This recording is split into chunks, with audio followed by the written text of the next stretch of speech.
I drew the short straw here, so he's too scared to do this bit. So again, I'll just say, pleasure to be invited here today to perform, and this is through Keith Dixon, Alistair's tutor, that asked us today and put the sets together. So the first one there was Accordion in Switzerland.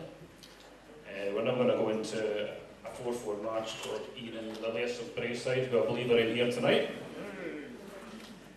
Onto a 6/8 march, Woodbine Cottage, which I believe was written for Drew Dalglish, the drummer. And then he's going to finish off with an Irish reel, the Clontarf reel.